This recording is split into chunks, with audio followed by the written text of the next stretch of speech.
Les emballages, tu connais. Le marketing, tu connais. Les déchets, tu connais. Et le packaging, est-ce que tu connais? Comme beaucoup de notions marketing, le packaging vient des États-Unis. C'est en fait l'emballage des produits. Certains préfèrent le mot conditionnement. Yvon Pelletier travaille pour l'agence Team Créatif. Il est spécialisé dans tout ce qui concerne l'identité visuelle des produits. Alors forcément, le packaging, lui, il connaît. Le packaging a deux rôles clés. Un premier rôle qui est un rôle purement fonctionnel, celui de contenant, celui de préserver la qualité du produit et de permettre de bien le stocker et de le transporter. Dans le rôle fonctionnel du produit, il y a une fonction qui est de le rendre, on appelle ça la gerbabilité. C'est s'assurer que le produit peut être posé les uns sur les autres de manière sécurisante, mais aussi suffisamment solide pour que celui qui est en dessous ne s'écrase pas. Il y a aussi un service qui se développe, c'est qu'il doit faciliter la vie du consommateur.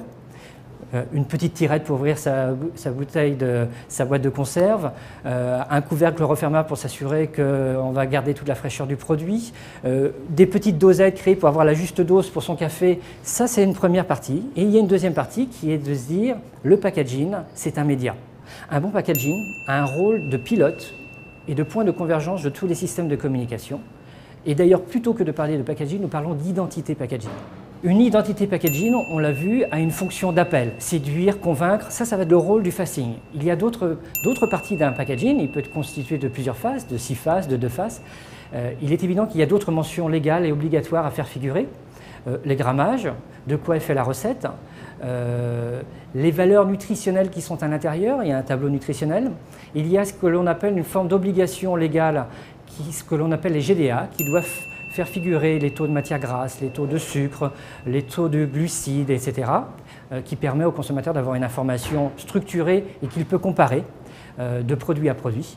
On peut dire aujourd'hui qu'il y a une tendance lourde avec toutes ces valeurs d'écologie, d'environnement ou de respect de l'environnement. Dans les années 80, on parlait du light ou des produits un peu high-tech. Dans les années 90, on a parlé de l'authentique. On avait des chips authentiques, on avait des recettes authentiques à l'ancienne. Et aujourd'hui, on va se dire, il y a une nouvelle ère qui s'ouvre à nous, qui est vraiment le début de cette ère, qui est tout ce qui va être produit de plus en plus naturel et de packaging de moins en moins polluant. Chaque Français produit 390 kg de déchets par an.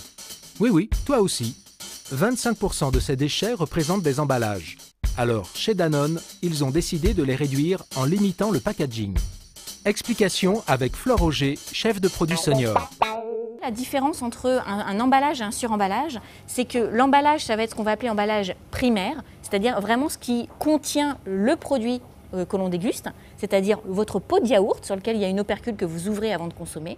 Et le suremballage, c'est la cartonnette qui est par-dessus, qui protège le produit d'une part et qui permet de le rendre attractif dans vos magasins quand vous faites vos courses parce qu'il y a une grande surface d'expression. Et c'est ce suremballage où on s'est dit, il a d'abord et avant tout un objectif d'attractivité et de repérage en linéaire. Trouvons des solutions autres pour répondre à ces objectifs sans avoir besoin de ce carton. On s'est dit, ben voilà, prenons un acte vraiment fort de notre engagement, supprimons ce suremballage carton, puisqu'il y aura un vrai bénéfice consommateur, il n'a plus à descendre les poubelles, il n'a pas à traiter ce carton qui ne sert à rien. Il y a un vrai bénéfice pour la planète. Ça représente quand même, sur les 52 références sur lesquelles on a enlevé ce suremballage carton, ça représente en un an une économie de 1600 tonnes de carton, ce qui est vraiment un engagement d'entreprise. Et troisième chose, c'est intéressant aussi pour l'entreprise, puisque ça fait une matière première en moins à gérer, donc tout le monde y gagne. Quand on a décidé de faire ce projet, on était très honnêtement un peu inquiets, puisque des tests dans le passé consommateur que nous avions menés montraient une perte d'achat en magasin. C'était donc une vraie ambition d'entreprise de se dire, aujourd'hui, on a des performances qui risquent d'être mauvaises, mais on fait ce choix-là d'engagement environnemental.